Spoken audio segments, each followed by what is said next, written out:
இன்று உயர்கல்வித்துறை, பள்ளிக்கல்வித்துறை மற்றும் தமிழ் வளர்ச்சி, அடுத்ததாக நகராட்சி நிர்வாகம் பற்றிய துறைகளில் ஒரு 6 துறைகளுடைய பற்றிய விவாதங்கள், மானிய கோரிக்கை அது விவாதங்கள் தொடர்ந்து நடந்து கொண்டிருக்கிறது. காலையில மாண்புமிகு முதலமைச்சர் அவர்கள் 110 விதியின் கீழே ஒரு 3 அறிவிப்புகளை வெளியிட்டார். அதை எல்லாருமே வரவேற்று மகிழ்ந்தோம். நல்ல அறிவிப்புகள் சொல்லியிருந்தாங்க. விவாதங்கள் தொடர்ந்து நடந்து கொண்டிருக்கிறது. இப்ப அதுல பாத்தீங்கன்னா நாங்க நகராட்சி நிர்வாகத்துல என்ன சொல்றோம்னா, கண்டிப்பாக நல்ல நீர்நிலைகள்ல கழிவு நீர் கலப்பது தடுக்கப்பட வேண்டும். ஏன்னா கழிவு நீரை கொண்டு போய் நல்ல தண்ணியில கலப்பது என்பது சட்டப்படி குற்றம். ஆனா எல்லா நகராட்சியும் எதுவா இருந்தா, எல்லா நகராட்சியா இருக்கட்டும் மாநகராட்சியா இருக்கட்டும் இதான் செய்யறாங்க. இப்ப கூவம் எப்படி கெட்டு போச்சு? கழிவு நீரை நல்ல நீர்ல கலக்கறதுனால தான். தருமபுரி மாவட்டத்துல சனத்குமார் என்ற அருமையான நதி, அந்த நதியில கழிவு நீர், அங்க இருக்கக்கூடிய 33 வார்டுகளுடைய சாக்கடை நீரை அங்க கலப்பதால அது கெட்டு போகுது. எல்லா ஊர்லயுமே இது நடந்து கொண்டிருக்கிறது. அதாவது கழிவு நீரை கொண்டு போய் அது மில்லியன் லிட்டர்ஸ் பர் டே, லட்சக்கணக்கான மில்லியன் லிட்டர்ஸ், எம்எல்டின்னா அதான் பர் டே, லட்சக்கணக்கான சாக்கடை நீரை கொண்டு போய் நல்ல தூய சுத்தமான ஆற்றிலையும் நதியிலையும் கலப்பதால மிகப்பெரிய சுகாதார சீர்கேடு மட்டுமல்ல, தண்ணியே இல்லாத ஒரு நிலைமை எல்லா நகராட்சிக்கும் இருக்கிறது. அதனால அதை தடுக்க வேண்டும். அதுக்காக தான் இந்த மானிய கோரிக்கைகளை நாங்க நிறைய எழுதி கொடுத்திருக்கிறோம், வெட்டு தீர்மானங்கள்லாம். இதை எப்படி தடுத்து நிறுத்த போறீங்க அப்படின்னு அதற்கான விடைகளையும். ஏன்னா அதை கிளீன் அப்க்கு மட்டும் பத்தாது, கழிவு நீர் கலக்காம தடுக்கணும். 2 விதமா ஆக்ஷன், ப்ரோ ஆக்ஷன். ஆக்ஷன்னா குப்பையான அப்புறம் சுத்தம் பண்றது, ப்ரோ ஆக்ஷனா முன்னாடியே ஆக்ஷன் எடுக்கிறது, குப்பையா உள்ள கொட்டாம பாத்துக்கிறது. 2யுமே நம்ம செய்யணும். அதற்கான நிதிகளே அங்க நகராட்சி நிர்வாகம் வெளியிட வேண்டும்னு அது ஒரு விஷயம் சொல்லியிருக்கோம். அதே போல தமிழ் வளர்ச்சிக்கு நிறைய திட்டங்களை சொல்லியிருக்காங்க. எங்களுடைய ஒரு கோரிக்கை என்னன்னா, இப்ப கூட தமிழ் பெயர்கள், அதற்காக மருத்துவர் ஐயா தான் அந்த தமிழ் வளர்ப்பு இயக்கத்துக்காக நிறைய ஒரு போராட்டங்களை செய்து தமிழ் பெயர்லாம் பலகையில எழுதணும் கடையில அப்படின்னு சொன்னாங்க. அந்த தமிழ் பெயர்களை எழுதுவதை திருப்பி ஊக்குவிக்கணும். ஏன்னா இப்பயும் பாத்தீங்கன்னா இல்ல. அதே சமயம் நிறைய வெளியூர்ல இருந்து வரக்கூடிய தமிழர்கள் நம்ம கிட்ட கேக்குறது என்னன்னா, நீங்க என்ன இங்கிலீஷ் பெயரையா தமிழ்ல எழுதி வைக்கிறீங்க அப்படின்றாங்க. நீங்க ஏதாவது ஒரு கடை பேருனா ட்ரேடர்ஸ் அப்படின்னா தமிழ்ல ட்ரேடர்ஸ் எழுதுறீங்களே தவிர அதற்கான தமிழாக்கத்தை நீங்க எழுதுனாதானே அப்ப மக்களுக்கு தமிழ்ல இருக்கக்கூடிய புதிய புதிய வார்த்தைகள் புரியும்னு சொல்லுவாங்க. அதனால அதையெல்லாம் ஊக்குவிக்க வேண்டும் என்ற ஒரு விஷயத்தையும் சொல்லியிருக்கோம். அதே சமயம் உயர்கல்வித்துறை, பள்ளிக்கல்வித்துறையில ஏகப்பட்ட கேஸ், ஏகப்பட்ட ஜீவோ. எந்த ஜீவோ போட்டாலுமே வேலை கொடுக்க கூடாதுன்னு ஜீவோ, அவர்களுக்கு இன்னொரு ஜீவோ போட்டீங்கன்னா அவங்களுக்கு உயர் பதவி வழங்கக்கூடாதுன்னு ஒரு ஜீவோ, இன்னொரு ஜீவோ பாத்தீங்கன்னா அவங்களுக்கு சம்பளத்தை ஏத்தக்கூடாதுன்னு ஜீவோ எல்லாமே எதுக்கு? பள்ளிக்கூடத்திலயும் கல்வியிலயும் எக்ஸாம், ஒரு எக்ஸாம் பத்தாம 4 எக்ஸாம். அப்போ எப்படி ஆசிரியர்களோ இல்ல அங்க பணியாற்றக்கூடிய விரிவுரையாளர்களோ எப்படி பணி செய்வாங்க?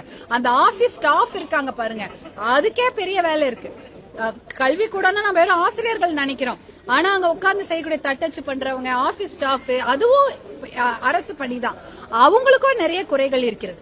அதே போல அங்கன்வாடியா இருக்கட்டும், அதே சமயம் இந்த குழந்தைங்களை பாத்துக்கக்கூடிய சின்ன குழந்தைங்க இப்பெல்லாம் எல்லாருக்குமே எல்கேஜி யூகேஜில குழந்தைங்களை சேர்க்கணும்னு விருப்பப்படுறாங்க. அதனால தனியார் பள்ளிக்கூடங்களை போறாங்க.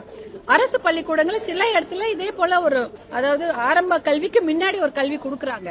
அதற்கான கூட ஆசிரியர்களை தேர்வு பண்ணிருக்காங்க. பட் அவங்களுக்கும் நிறைய கோரிக்கைகள் இருக்கு. இப்படி நிறைய கோரிக்கைகள் ஆசிரியர்களுக்கு, ஆசிரியர்கள் அல்லாத கல்வித்துறையை சேர்ந்தவர்களுக்கு இருக்கிறது. அதையெல்லாம் நிவர்த்தி பண்ண வேண்டும் என்றுதான் நாங்க இன்னைக்கு காலையில மானிய கோரிக்கையில பேசினோம். எங்களுடைய இன்னொரு விஷயம் என்னன்னா, தமிழ் பெயர்களை குழந்தைங்களுக்கு சூட்டுபவர்களுக்கு மாண்புமிகு முதலமைச்சர்கள் சிறப்பு பரிசு கொடுக்க வேண்டும். ஏன்னா இப்ப எப்படியுமே பிறக்கின்ற குழந்தைகளுக்கு மாண்புமிகு முதலமைச்சர் தங்க மோதிரம் கொடுத்து குழந்தைங்க அவங்க பரிசளிப்பதாக சொல்லி இருக்கிறாங்க. இதுவும் தமிழ் பெயர்கள் வைக்கக்கூடிய பெற்றோர்களுக்கும் குழந்தைங்களுக்கும் இன்னொரு சிறப்பு பரிசு அறிவித்தால் இன்னும் கூட தமிழ் பெயர்களை ஊக்குவிக்க அது ஒரு திட்டமாக அமையும்னு நாங்க நினைக்கிறோம். நன்றி.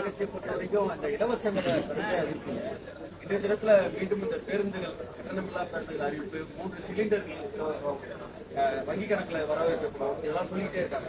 தமிழ்நாட்டுடைய கடன் அளவு ஒரு பக்கம் ஏறிச்சே இருக்கு. இன்னொரு பக்கம் இந்த திட்டங்களுக்காக செலவு செஞ்சுக்கிட்டே இருக்குது. எப்படி பார்க்குது மீண்டும் பாட்டாளி மக்களுக்கு? பாட்டாளி மக்கள் கட்சியை பொறுத்த வரைக்கும் மக்களுக்கு தேவையான இலவசங்களை கண்டிப்பா கொடுக்க வேண்டும். அது விவசாயமா இருந்தா இடுபொருள், டிராக்டர் போன்ற விஷயங்களை கண்டிப்பாக விவசாயிகளுக்கு இலவசமாக கொடுக்க வேண்டும். படிப்பு அப்படின்னா அந்த படிப்பு இலவசமாக கொடுக்க வேண்டும். இலவசமே வேண்டான்னு பாட்டாளி மக்கள் கட்சி சொல்லவில்லை. கல்வி, மருத்துவம், விவசாயம், தொழில், இது என்ன வேணா, இதுக்காக எவ்வளவு வேணாலும் இலவசங்கள் கொடுக்கலாம். கண்டிப்பாக கொடுத்தாதான் அது ஒரு பசங்க படிப்புக்கோ அவர்களுடைய சுகாதாரத்துக்கோ விவசாயிகளுடைய நல்வாழ்வுக்கு மிக முக்கியமான இலவசங்களை கண்டிப்பாக கொடுக்க வேண்டும். இப்ப நீங்க கேக்குறது பேருந்து பயணம் இலவசமாக இருக்கிறதே அப்படின்னு சொல்றீங்க. இப்ப இன்றைக்கு இருக்கக்கூடிய கால சூழ்நிலையில அவர்களுக்கு பொருளாதாரம் பெரிய கேள்விக்குறியாக இருக்கு. அவங்களுக்கு பெண்களை பொறுத்த வரைக்கும் அவர்களுக்கு பொருளாதார சுதந்திரம் என்பது கிடையாது. இப்ப 100 நாள் வேலை திட்டத்தை நம்பிதான் இருக்கிறாங்க. அப்படி இருக்கும்பொழுது அவங்களுக்கு இதெல்லாம் வழங்கப்படுவது பெண்களுக்கான ஒரு நல்ல விஷயமா தான் நான் பாக்குறேன். இப்ப பேருந்துல பெண்கள் இப்போ ஒருத்தரை ஒரு இடத்துல அடைச்சு வைக்க கூடாது. அவங்க நல்லா ஃப்ரீயா போயிட்டு வரணும். அப்படி போனாதான் அவங்க படிப்புக்கோ வேலைக்கோ இல்ல மற்ற வேலைக்கோ அவங்களுக்கு ஒரு சுமூகமாக இருக்க வேண்டும் என்பதனால இந்த இலவச பேருந்து பயணத்தை அறிவிச்சிருக்கிறாங்க. ஏற்கனவே இருக்கிற திட்டம் தான், இன்னும் கூட அதை விரிவுபடுத்தி இருக்கிறாங்க கிராமப்புறங்களுக்கு. அது ரொம்ப மிக வரவேற்கக்கூடிய திட்டம். பெண்கள் அந்த 10 ரூபாய் கூட முக்கியம் அப்படின்ற மாதிரி ஒரு நிலைமை தான். அதனால அவங்களுக்கு அது மிக உபயோகமாக இருக்கு. விமான நிலையம் ரத்து செய்யப்படும். அதை நாங்க முதல்ல இருந்தே பாட்டாளி மக்கள் கட்சி விவசாய நிலங்களை எந்த ஒரு நலத்திட்டங்களுக்காகவும் பிடுங்கக்கூடாது என்பதில் பாட்டாளி மக்கள் கட்சி தொடர்ந்து போராடி கொண்டு வருகிறது. எந்த ஒரு விவசாய நிலங்களையும், அதுவும் 3 போகம் விளையக்கூடிய விவசாய நிலங்கள், அது ஒண்ணுதான் அவங்க வாழ்வாதாரம். அதை பிடுங்கி எந்த ஒரு நலத்திட்டங்கள், ஏன்னா இது நலத்திட்டம்னே சொல்ல முடியாது, சுற்றுச்சூழலுக்கு எதிரான திட்டம் கூட சொல்ல முடியாது. இது எப்படின்னா நீடித்த வளர்ச்சிக்கான நலத்திட்டங்கள் இருந்தால் அது சுற்றுச்சூழலை கணக்கில் எடுத்துக்கொண்டுதான் செய்ய வேண்டும். அப்போ இது சுற்றுச்சூழலுக்கோ விவசாயத்துக்கோ எதிரான திட்டமாக இருந்தால் அது எந்த ஒரு திட்டமும் தேவையில்லை.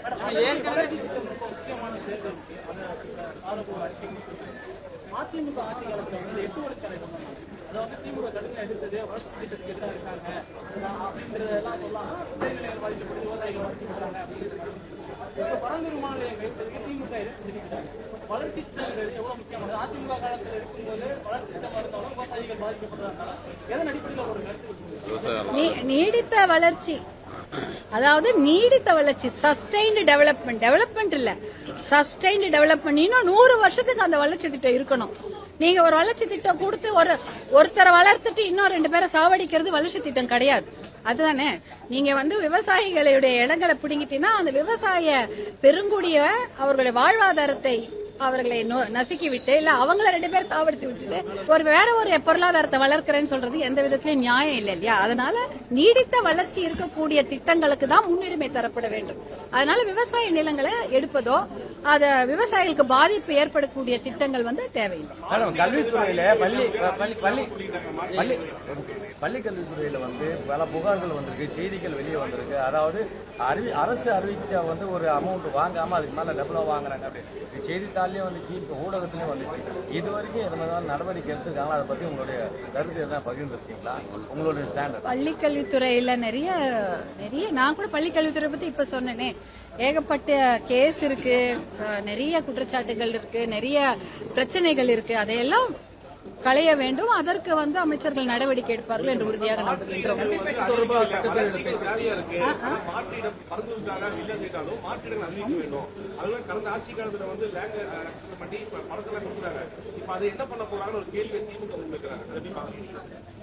அது என்ன, மாற்று இடத்தை தேர்ந்தெடுக்க வேண்டும். நில உரிமையாளர்கள் திருப்பி பணத்தை திருப்பி தந்துட வேண்டும். அவ்வளவுதான். நீங்க அனௌன்ஸ் பண்ணி பாருங்களேன், எல்லாருமே அவங்க ஊர்ல இருக்கதா விருப்பப்படுவாங்க. வாங்கிட்டு எங்க போயிருப்பாங்கன்னு, எங்கேயாவது போய் ஏதோ ஒரு இடத்துல வீடு, ஒரு காலநிலை அகதிகள் சொல்றோம் இல்லையா, காலநிலை அகதிகள் மாதிரி அவங்க ஊர்ல இருந்து இன்னொரு ஊருக்கு அகதியா தான் போயிருப்பாங்க. இப்போ அவங்களுக்கு அந்த இடத்துக்கு திருப்பி வருவதுக்கு நிறைய பேர் முன் வருவாங்க.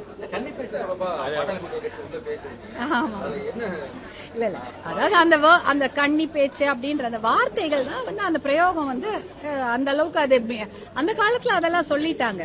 நம்ம ஊர்ல அப்படி சொல்ல வேண்டியது கிடையாது. நமக்கு அறிமுகம் அப்படின்ற வார்த்தை ரொம்ப அழகு வார்த்தை இருக்கு.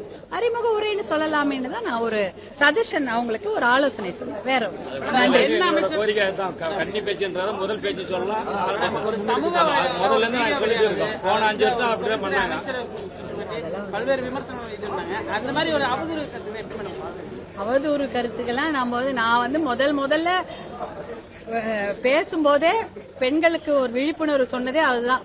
அவதூறு கருத்து வலைதளங்களில் வந்தால் அதை பற்றி நம்ம மிகப்பெரிய கவலைக்குள்ளாக கூடாது என்ற ஒரு கருத்தை நான் ரொம்ப வருஷத்துக்கு முன்னாடியே சொல்லிட்டேன். அது மாதிரி அவதூறு காட்சிகளோ அவதூறு கருத்துகளோ சமூக வலைத்தளங்களில் வந்தால் அதையெல்லாம் புறம் தள்ளிவிட்டு பெண்கள் சமுதாயம், மகளிர் சமுதாயம் தைரியமாக முன்னேற வேண்டும் என்பதுதான் என்னுடைய கருத்து. அன்னைக்கும் இன்னைக்கும் அதே. நன்றி. நிதி நெருக்கடி என்று அவர்கள் முதலிலே சொல்லிவிட்டதனால் 3 சிலிண்டர்கள் என்பது வரவேற்கக்கூடிய ஒரு அறிவிப்பு. நன்றி. நன்றி. ஆசிரியர் பேராசிரியர் இந்த நூலகம் தற்காலிக